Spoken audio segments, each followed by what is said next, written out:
Assalamu alaikum dear viewers, and welcome to Women's View on Ahlulbayt TV, a live show discussing Islam through the viewpoint of women.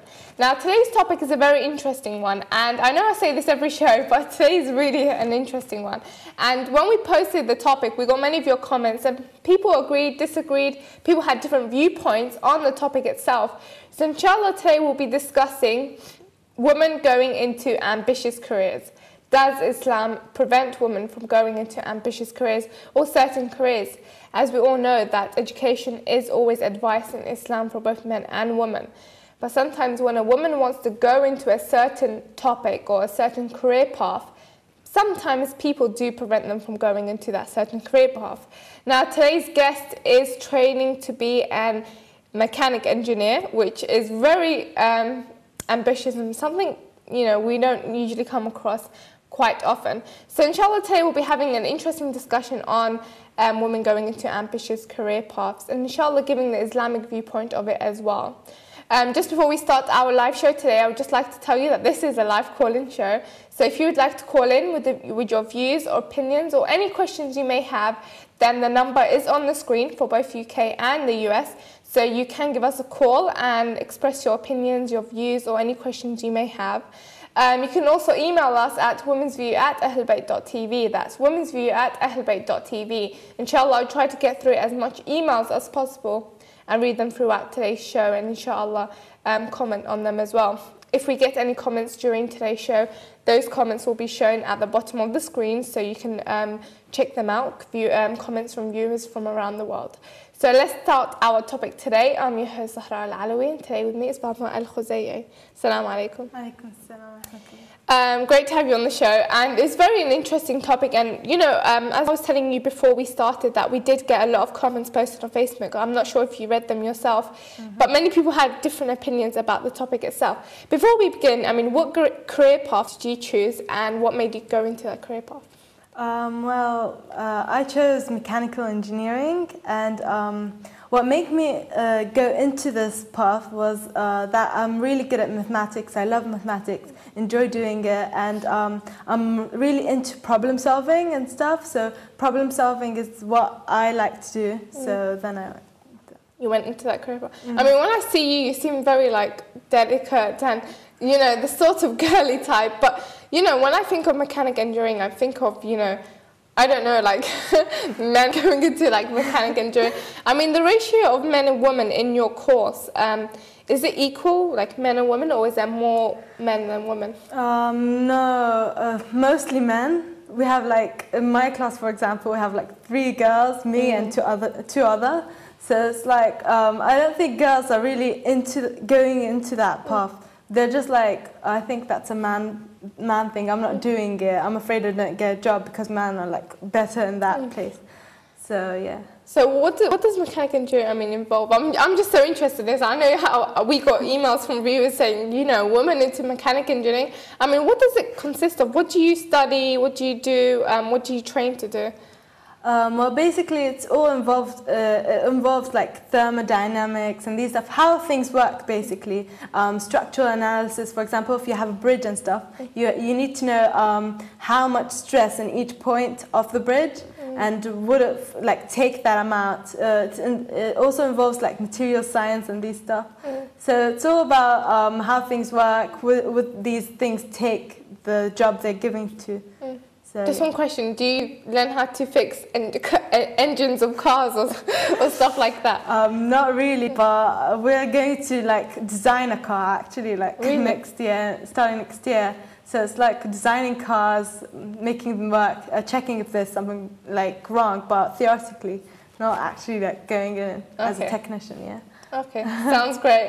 Now going to the Islamic side, there's often a misconception that Islam prevents women from going into certain career paths. For example, when I started to lecture, or even when we began this Women's View show 2 years ago, we got calls from certain individuals saying,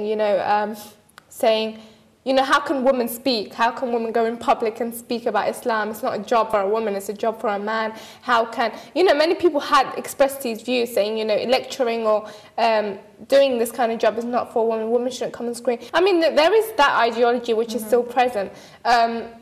you know, we have a lot of misconceptions saying that Islam does prevent women from going into certain career paths. Is that true?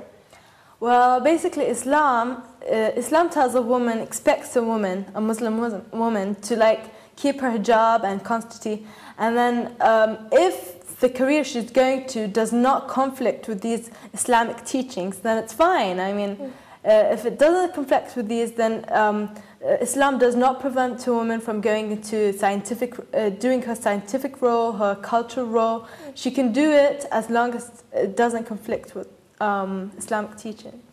So interesting.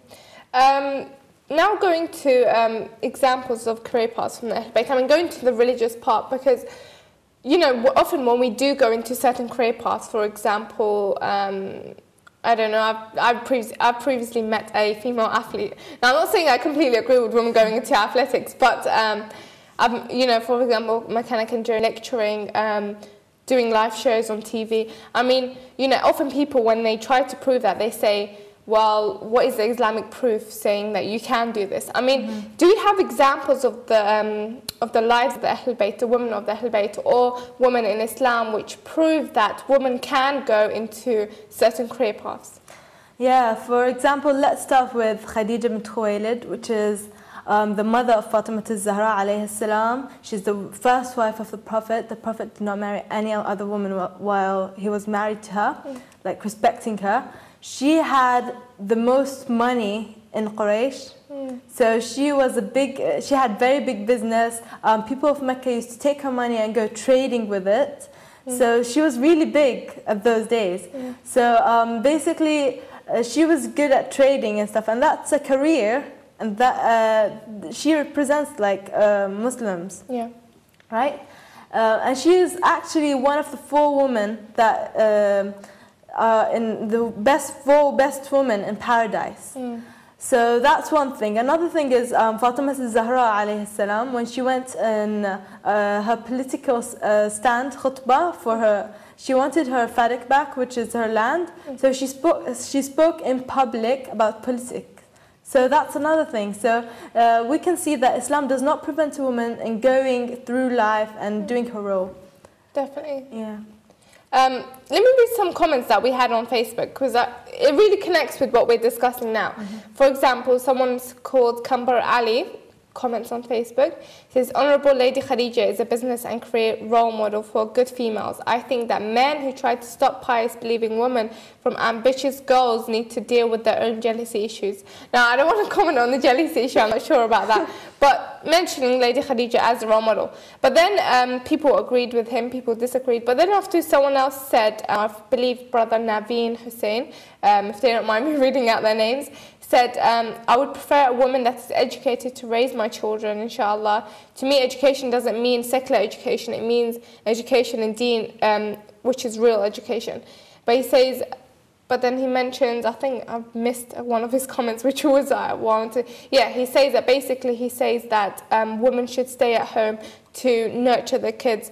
Basically, many people have the ideology, it's not just him that expressed this, other people as well, that said, you know, if you take on such an ambitious career role and a practical career that will consume a lot of your time, then you will not have that time to raise the kids or do your duties at home. Do you agree with those comments saying that you can't do both, you can't have that job and at the same time be at home and do your duties? Well, obviously when a woman gets married, or both parents would have like limitations for what they do.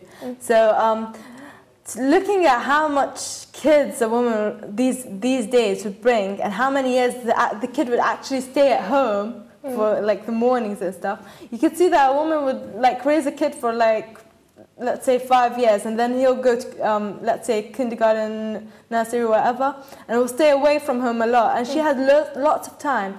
And some women don't even get married until a late time of their life.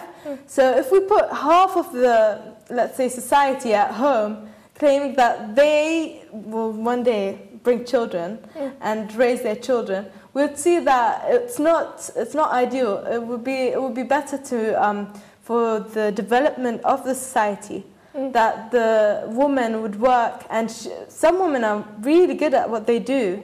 They're even some even like upfront men in what they do. So it would be more ideal for a woman to do what she's good at, and then if she brings kids, then on the raising time, only on the raising time, for example 5 years and stuff, she would actually sit with her kid, and because this is like nursery, this is like a child cannot live without his mother. But then later on, both of the parents, even the father, he can't stay out like before for a long time. He should come back before his kids sleep, and it will be the same for both parents.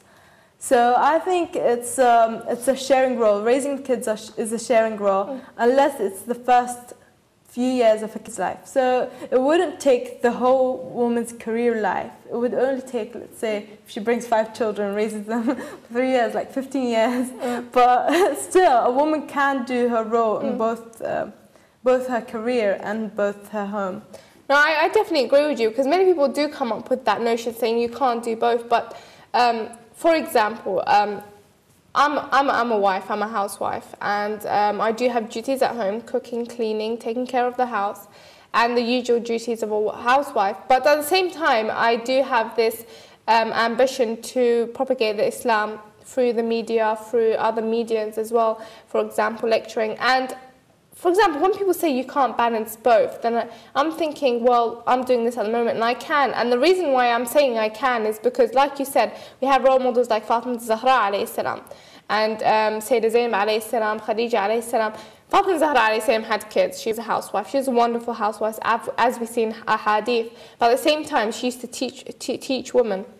She used to educate other women as well, and hold gatherings where she spread her knowledge to other women and educated them. Same with Sayyidah Zainab alayhi salam, and same with Khadija. And then the Prophet says about Khadija that she was the best. She was the best wife to me. So you know, if you're saying that you can't do the duties at home and also be educated and be successful, then that's not quite. When we have such role models like the Ahlulbayt, you know, we just can stand and say, yes, we can. But yeah, so I really wanted to touch upon that. Let me read one of the emails that we've received. It says, Salaam alaikum sisters, what a great topic and show. I'm so happy this topic is being discussed, as this is something which has been on my mind for a very long time. I have just left high school to go to college. Ideally, I wanted to go into beauty therapy, as that was my ambition and career I love. However, my parents opposed to it. Instead, they told me to do pharmacy, psychology, mathematics, and English. I really had no choice, and after much arguments, I decided to do what they wanted me to do. I now hate studying and hate going to college because that really is nothing I like. I envy pupils who have parents who are understanding. What should I do? Really want your advice, Mariam from London. And I think, you know, sometimes we do get emails from teenagers around the age. For people watching outside the UK, high school is, I believe, when you leave, is it 18 or 17? Or 16? 18, I think. It's been a long time since I left high school, but it's around that age where they enter college. So I think at that age, that's where you begin your career, when you go into college and university, and that's the path career that you take. That's why they have a lot of modules which advise people which career paths to go. But we have such parents who kind of force their kids to go into certain careers. I mean, the sister says, what should I do? I really want your advice. What would you say? I think you know, I would advise the parents to actually let their kids do whatever major they want to do, unless it's like against Islam. Because if you put a person, for example, a person that wants to do, let's say, engineering or beauty therapy, if you put them in a place they don't like, they won't give as much as they could, like in their specialty. For example, when I was in school, I had teachers that really wanted to go engineering when they were little, but their, let's say, parents or community did not let them. So now they're teachers, but they're not really great teachers. They would have been like more, they would have done better in engineering, let's say. So I think this is a message for all parents. As long as Islam does not stop them from doing it, do not stop your kids from doing it. They know, I think they would do better in that place. And if they, in the future, figure out that this is not the best for them, they would actually change it. Exactly. I think sometimes parents kind of pressure their kids, but parents should assist their kids rather than pressure their kids into going to certain career paths. I mean, you know, like you said, I don't think anyone would do that good in any career path that someone pressures them to go into, because obviously that's not their area of interest. So, you know, I do wish the sister the best, the sister that emailed in, and I hope that she does she does go into the area that she does want to do. But I think communication is very important, and she should always communicate with her parents. Just before we go on to the next question, we have a caller on the line, so inshallah we'll take that call. Assalamu alaikum. Alaikum assalam. Can I make a comment on that?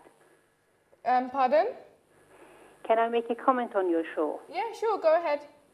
I think, you know, women should be not so concerned. That's why Islam, you know, doesn't allow them to go ahead with whatever they want to do. But then they have to really understand the importance of their role on the earth, which is to bringing up human beings and female.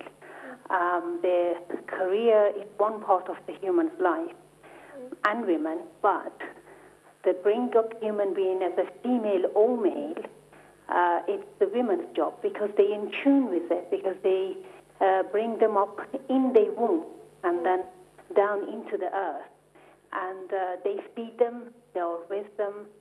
So it's not a sort of feeling. How can I put it? It is not a joke in a way. Bringing up human being is a very hard job, and if women can perform that in perfect way, then they are granted best, highest position on the earth and in a paradise.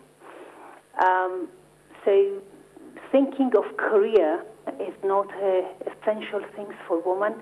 I hope, you know, those hearing me or yourself not thinking this news is very backward. In fact, you stand in a very high position. Fatima alayhi salam didn't have a scientific role or didn't have a sort of being engineer, with all the respect for your guest.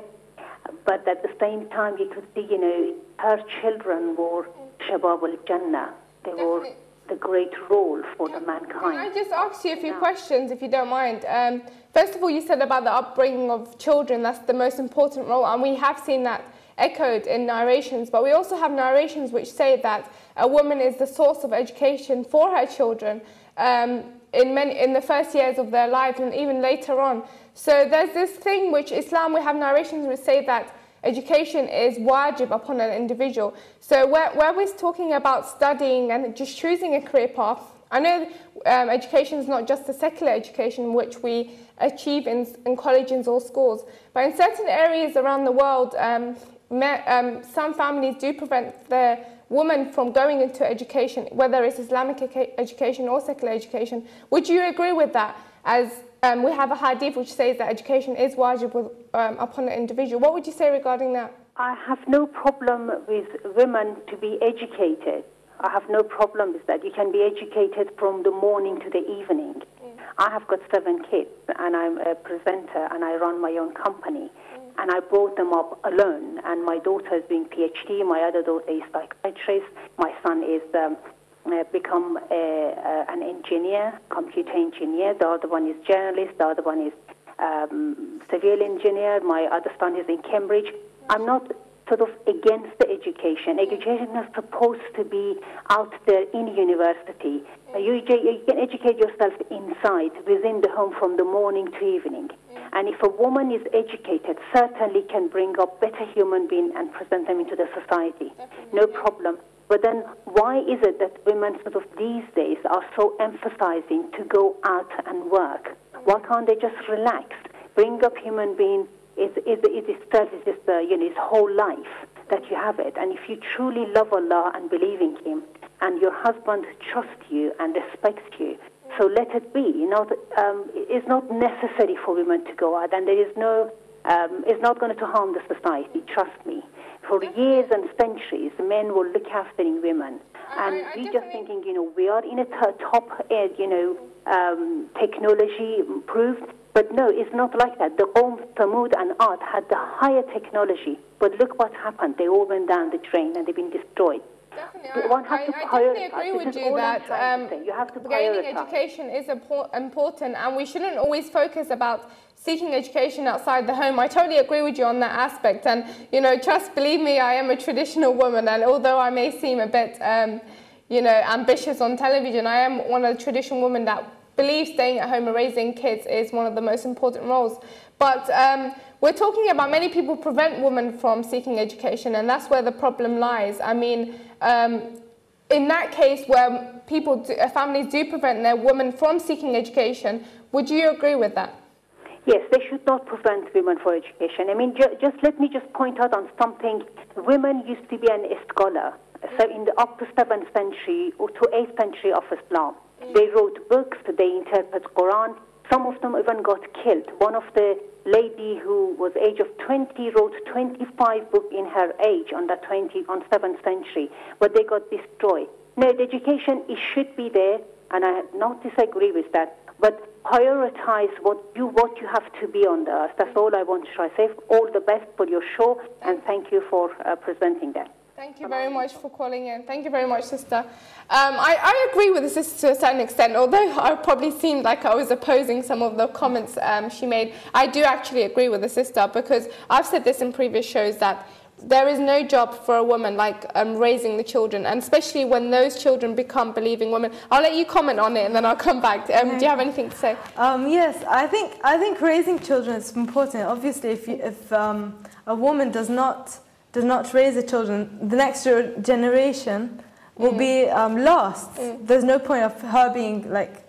But what I mean is that when a woman, okay, she raises her children, but in her she has loads of free time. Some women, they just sit at home. They don't do anything. They wait for their children, for example, to come back, and that's a lot of time waste. Definitely true. We'll come back to that in just a second, because we have to go for a quick break. For the sister that called in, I just have a few comments to say as well. I do thank you for calling in. You gave some excellent points. And any viewers who wish to call in after the break or email us, then please feel free to do so. We're going off for a short break, so stay tuned, and inshallah we'll be back in a few minutes. Wassalamu alaikum wa rahmatullahi wa barakatuh.